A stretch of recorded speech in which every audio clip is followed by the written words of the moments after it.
Value Zone Hyper Mart Nandamuri Balakrishna గారిచే November 28న నాచారంలో గొప్ప ప్రారంభం. నమస్తే రమగారు. నమస్తే జయ. రమగారు, సుబ్రహ్మణ్య షష్ఠి మనం ఎప్పుడు మాట్లాడుకున్నట్లు ఏమనుకుంటాను. ఈ మధ్యకాలంలో వింటున్నాం రమగారు, అందరూ చెప్తా ఉన్నారు సుబ్రహ్మణ్య షష్ఠి యొక్క విశిష్టత కూడాను. సరే, ఒక్కసారి మీరు కూడా చెప్తే అసలు మనం అందరం చేసుకుంటామా జనరల్గా? చేస్తారు కొంతమంది. ఆ, కొందరి ఇళ్లలో సుబ్బారాయ షష్ఠి అని రాస్తారు. సుబ్బారాయుడు అంటే సుబ్రహ్మణ్యేశ్వరుడు. ఆ, కొన్ని కుటుంబాల్లో చేస్తారు, కొన్ని ప్రాంతాల్లో చేస్తారు. ఈ షష్ఠి పూజా విధానం ఎక్కువగా తమిళనాట కనపడుతుంది. కంద షష్ఠి అది చేస్తారు, స్కంద షష్ఠి అంటారు. వాళ్ళకి ఎక్కువ మురుగన్ పూజా విధానం మనకంటే వాళ్ళకి ఎక్కువ అవును, కదా. చాలా ఎక్కువ. మనం ఎక్కువగా పోసే పాలు ఇవి. ఇక్కడ మనం చవితి నాడు పాలు పోసుకుంటాం. నాగపంచమికి శ్రావణ మాసంలో పోస్తారు ఇంకొంతమంది. అవును. నాగపంచమి, నాగుల చవితి. ఈ సుబ్రహ్మణ్య షష్ఠి నాగ సంబంధమైందే అయినప్పటికీ ప్రత్యేకంగా సుబ్రహ్మణ్య ఆరాధన కోసం చెప్పబడింది అనమాట. ఓ, స్కందోత్పత్తి అవి చెప్పుకోవచ్చు. చెయ్యొచ్చా అంటే మీకు ఆసక్తి ఉంటే, అవకాశం ఉంటే, కొన్ని ప్రత్యేక పరిస్థితుల్లో కూడా సుబ్రహ్మణ్య షష్ఠిని చేసుకోవాలంటారు. ముందు అసలు షష్ఠి సంగతి చెప్దాం మనం. ప్రతి నెల 2 షష్ఠులు వస్తాయి. మ్హూ. శుద్ధ షష్ఠి, బహుళ షష్ఠి. షష్ఠి కాదది, షష్ఠి. షా. ఆ, ఈ షష్ఠిలో సుబ్రహ్మణ్య ఆరాధన చేయాలని చెప్తారు. సాధారణంగా శుద్ధ షష్ఠే ఉపయోగపడుతుంది దీనికి. ప్రతి నెల కూడా షష్ఠి నాడు మనం పూజ చేసుకోవచ్చు. షష్ఠి పూజ చేయటం అంటే కుమారస్వామిది బాలకుమారస్వామి ఉంటాడు కదా, బాలసుబ్రహ్మణ్యం, చిన్న పిల్లవాడి ముఖంతో ఉన్న బాలసుబ్రహ్మణ్యాన్ని పెట్టుకోవటం. తర్వాత సంతానం లేని వాళ్ళు ఎక్కువగా. తర్వాత జాతకంలో కేతువు యొక్క ప్రభావం అధికంగా ఉన్నవాళ్ళు, వివాహం ఆలస్యం అయ్యేవాళ్ళు, వీళ్ళకి ఈ స్కంద షష్ఠి పూజా విధానాలు చెప్తారు ఎక్కువగా. మ్హూ. సో సుబ్రహ్మణ్య ఆరాధన చేస్తే కదలీవంద్య కాకవంద్యాది దోషాలు పోతాయని చెప్తారు. ఇప్పుడు మన అరటి చెట్టుకి ఒకటే గేలేస్తుంది, తర్వాత ఇంకేం కాయదు, అది అవును. చెట్టు తీసేస్తాం. కాకి కూడా వంధ్యత ఉంటుంది, ఒకసారి గుడ్లు పెడుతుంది అంటారు. మ్. ఏమో మరి అలాంటిగా విన్నా నేను, అవునో కాదో అయితే నాకు తెలీదు. కానీ అలాంటి వంధ్యాదోషాలు అంటే గొడ్డుతనం తగ్గిపోతుంది అనమాట, పోతుంది. సంతానం కలక్కపోవటం అనే సమస్య తీరిపోతుంది ఆడకైనా మొక్కైనా స్కంద పూజా విధానం చేస్తే. తమిళనాట విరివిగా చేస్తారు. ఆర్పడై వీడు అంటారు. 6 సుబ్రహ్మణ్య క్షేత్రాలని విశేషంగా దర్శిస్తారు. ఈ సుబ్బరాయ షష్ఠికి అసలు వాళ్ళకి దేవాలయాల్లో ఖాళీయే ఉండదు. అవును. మన దగ్గర కూడా షష్ఠి పూజా విధానం ఉంది. నేను కూడా చేశాను షష్ఠి పూజ. మ్హూ. ఈ షష్ఠి పూజకి నాకు చెప్పబడింది ఏంటంటే, షష్ఠి ఆదివారం వచ్చిన రోజున సెలెక్ట్ చేసుకోండి అన్నారు. షష్ఠి ఆదివారం సంవత్సరంలో కొన్నిసార్లు వస్తుంది. వాళ్ళ మొదలుపెట్టి తర్వాత ప్రతి ఆదివారము పూజ చేసుకోమన్నారు. 6 ఆదివారాలు పూజ చేసుకున్నాం మేము. అదేంటి, పాము పడగ తీసుకొచ్చుకుని ఆ పడగకి పూజ, మ్హూ. సుబ్రహ్మణ్య ఆరాధనే. సుబ్రహ్మణ్య స్తోత్రాలు అవి దొరుకుతాయి కదా. తర్వాత కరావలంబ స్తోత్రం దొరుకుతుంది. కరెక్ట్గా మనం గోత్రనామాలతోటి ఇది చెప్పుకొని, మన సంతానం కావాలని చెప్పుకొని పూజ చేసుకోవటం. 6 వారాలు పూర్తయ్యాక చివరి వారం 6వ వారం నాడు, 5 వారాలు ఇంట్లో చేసుకోవటం, 6వ వారం ఆదివారం నాడు ఈ పడగను తీసుకెళ్ళి దేవాలయంలో ఇచ్చేసేయటం. మ్హూ. ఆ రోజు అక్కడ పాలు పోసుకొని అక్కడ పూజ చేసుకోవటం. మ్. నేను చేశాను జయ ఇది. ఓ. నాకు బోధ ఉంది. మా మామయ్య ఒక ఆయన చెప్పారు ఇది చెయ్యమని. ఎలా అనిపించింది రమగారు? మరి ఎలా అనిపించిందంటే, నాకు 2 అబ్బాయిలు ఉన్నారు. పెళ్ళైన పెళ్ళైన కొత్తలోనా? పెళ్ళైన కొత్తలో మొదట 3 సంవత్సరాలు 2 ఏళ్ళ పాటు కొంచెం ప్రెగ్నెన్సీ ఇష్యూస్ ఉన్నాయి నాకు. అప్పుడు కొంచెం జాతకంలో నాగదోషం ఉందని మా మామయ్య, మేము సుందరబాబు మామయ్య అంటాం, కాలం చేశారు. కానీ చాలా మంచి మనిషి, కరెక్ట్గా చెప్పేవారు జాతకం కొన్ని విషయాలు మాత్రం. మ్హూ. ఆయనే మా అమ్మకి చెప్పారు, నాగదోషం ఉంది, సంతానం కొంచెం కష్టం అవ్వచ్చు, అది కనపడుతోంది, మిస్క్యారేజెస్ లాగా కూడా ఉండేది. మ్హూ. అందుకని దీన్ని ఇలా దానికి రామేశ్వరంలో కనుక నాగప్రతిష్ఠ చేస్తే ఇది పోతుంది అని. అంత పెద్దవి చేయలేరు, ఏదైనా చిన్నది చెప్పమంటే అప్పుడు ఆయన ఒక నాగపడగ తెచ్చుకోండి, 6 వారాలు పూజ చేయాలి దీనికి. 6వ వారం మోపిదేవిలో ఇచ్చేయమన్నారు. కృష్ణా జిల్లా మోపిదేవి ఉంది కదా, 6వ వారం మోపిదేవి వెళ్ళి పాము పడగని సర్పాన్ని అక్కడ ఇచ్చేసాం. ఆ రోజు అక్కడే పాలు పోసాం, పుట్ట ఉంటుంది లోపల, పాలు పోసాం, అక్కడ ఏదో అర్చన చేయించుకుని వచ్చాం. తర్వాత కన్సీవ్ అయ్యాను. సో రెండోసారి అబ్బాయికి పిల్లల మధ్యలో కూడా నాకు మిస్క్యారేజెస్ ఉన్నాయి.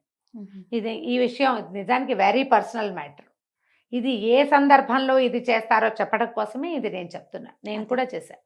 నిజానికి ఇది ఎక్కువగా తమిళనాడులో చేసే పద్ధతి.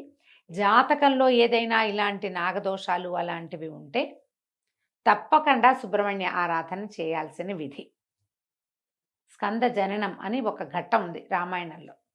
స్కందుడు ఎట్లా జన్మించాడు, సుబ్రహ్మణ్యుడు కుమారస్వామి ఎట్లా పుట్టాడు, ఆ కథ చాలా విశేషంగా ఉంటుంది. వాల్మీకి రామాయణంలో స్కంద జననం అయినా పారాయణ చేసుకోవచ్చు, దానికి తెలుగు అర్థం దొరుకుతుంది, అదైనా చదువుకోవచ్చు. ఇలా పడగ తీసుకొచ్చి పూజ చేసుకోవచ్చు. వెండి పడగ తెచ్చుకోవటం, పాలు పోసి అటుపై పూజ చేసుకోవటం. వారం రోజులు రోజువారీ మామూలుగా చిన్న పూజ దీపం పెట్టుకుంటాం సరిపోతుంది. ఈ ఆదివారం నాడు తెల్లటి పువ్వులతోటి అర్చించమని మాత్రం చెప్పారు ప్రత్యేకంగా. మిగిలినదంతా మేము మామూలుగానే చేసుకునేవాళ్ళం. అంతే అంతే మామూలు పూజ. ఈ తెల్లని పువ్వులతోటి అర్చన చేయమని చెప్తారు. 6వ రోజు ఇప్పుడు మన సమీపంలో ఎక్కడైనా స్కంద దేవాలయాలు ఉన్నాయి, సుబ్రహ్మణ్య దేవాలయాలు, సుబ్రహ్మణ్య స్వామి వెలిసిన దేవాలయాలు ఉంటే అక్కడ ఎక్కడైనా కూడా మనం ఈ 6 వారం చేసుకోవచ్చు, పూజ చేసుకోవచ్చు. సుబ్రహ్మణ్య షష్ఠి మనం ప్రతి నెల వస్తుంది. ప్రతి నెల షష్ఠిని మనం ఎలా చవితిని సంకటహర చతుర్థిగా చేస్తున్నాం, అట్లా ఇలా సంతానం లేని వాళ్ళు, పిల్లలు అవకరాలతో జన్మించే అవకాశం ఉన్నవాళ్ళు, తరచూ మిస్క్యారేజెస్ అయ్యేవాళ్ళు, ఏదైనా ఐవీఎఫ్ లాంటివి ట్రై చేసి సక్సెస్ రేట్ తక్కువగా ఉందని భయపడుతూ ఉంటాం కదా, అలాంటి వాళ్ళు సుబ్రహ్మణ్య ఆరాధన చేస్తే గర్భం నిలుస్తుంది. ఎందుకంటే స్కందుడు విచిత్రమైన జన్మ కలిగినవాడు. అసలు అది ఎక్కడా కనపడదు ఆయన లాంటి విచిత్ర జన్మ. ఆయన పార్వతీ పరమేశ్వరులు ఇద్దరు వాళ్ళిద్దరు వివాహం ఎందుకు చేశారు? తారకాసుర సంహారానికి శివ తేజస్సు నుంచి జన్మించిన వాడే తారకాసురుణ్ణి చంపగలడు.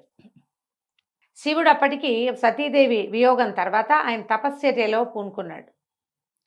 సతీదేవి హిమాలయ హిమవత్పర్వతానికి కుమార్తెగా జన్మించి ఉంది. ఆయన విరాగిగా ఉన్నాడు, ఆయన వివాహం చేసుకోడు.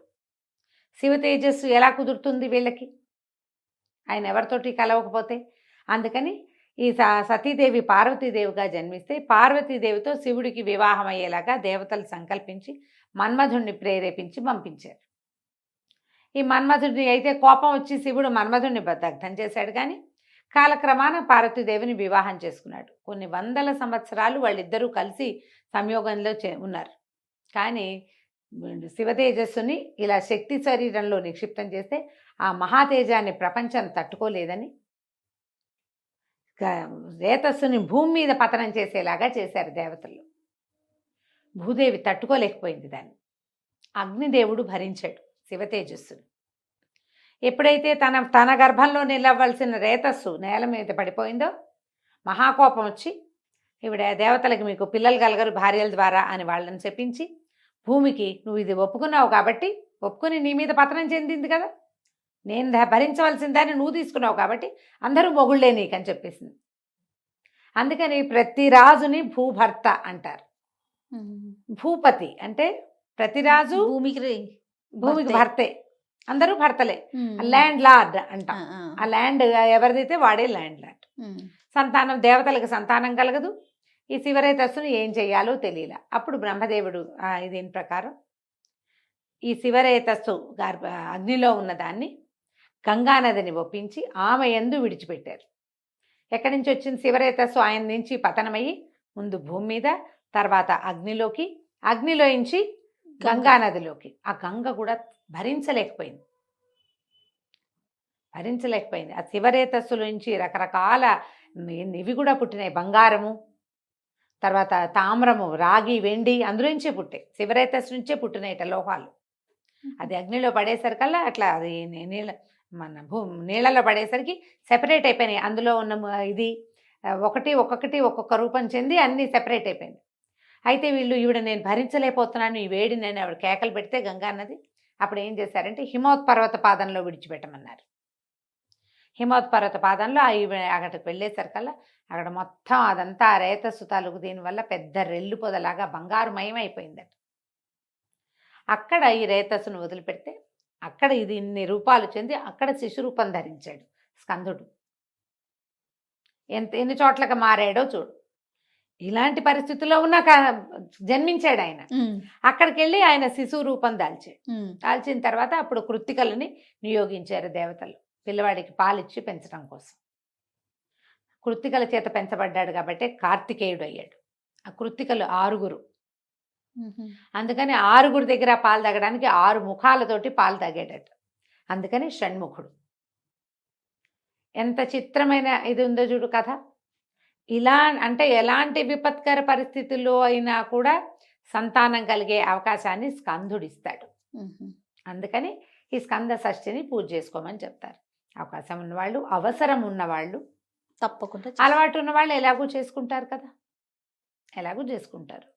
అవసరం లేదు ఊరికే మనకి సుబ్రహ్మణ్యం మీద ఇష్టం. నాకు మామూలుగా సుబ్రహ్మణ్యం ఫోటోలు చూస్తేనే చాలా ఇష్టంగా ఉంటుంది. నాకు సుబ్రహ్మణ్య షష్ఠి చేసుకుంటాను, నేను దండం పెట్టుకుంటాను, రోజు కరావలంబం చదువుకుంటాము. ఇలా పిల్లలతోటి ప్రాబ్లమ్స్ ఉన్నవాళ్ళు ఇది చదువుకుంటే ఈ సమస్యలు అవి తీరుతాయి. దేవాలయ దర్శనం చేయటము.